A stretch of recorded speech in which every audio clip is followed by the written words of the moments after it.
At 41-17, the Celtics sit 9 games back of the Bucks and given their historic pace are unlikely to catch them in the standings. The home court advantage will likely lie with Cream City throughout the entire Eastern Conference playoff gauntlet. The C's also sit behind the defending champion Toronto Raptors in the standings. Sure, the North is up a game in the loss column. But with Jason Tatum ascending even higher after being named an All-Star, Boston now has 2 reliable stars. See, Tatum's rise is sustainable for a few reasons. First, he is getting to the rim more than ever.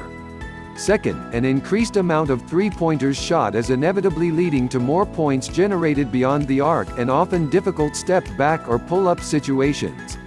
With his offensive game morphing into efficient and even heroic at times, the Boston Celtics have 2 players, Kemba Walker being the other, defenses will have to hone in on in the playoffs.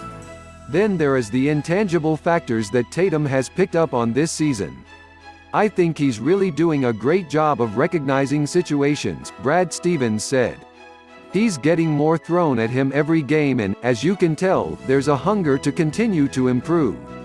So, I think the best part about this story is he's had a year worthy of being named an All-Star and he's gotten better since he was named an All-Star. So, those are usually good signs. Stevens sees the improvements in his second man.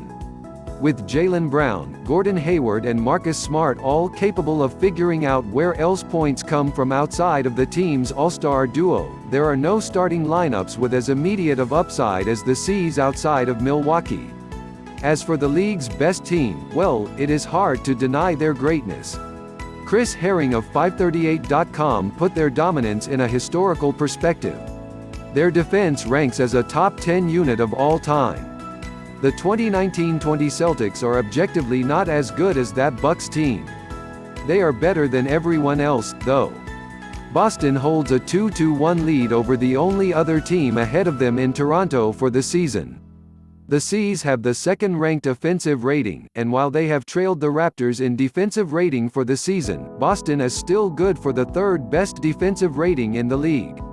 So to recap, the Celtics have a top 5 offense and defense, 2 superstars, 2 fringe stars and is even getting inspired play from Daniel Theis in a season where the center position is supposedly the weak spot. No longer are the Boston Celtics flying under the radar this year. They are the clear number 2 team in the Eastern Conference, and the seeding at the end of the season is most likely going to reflect that.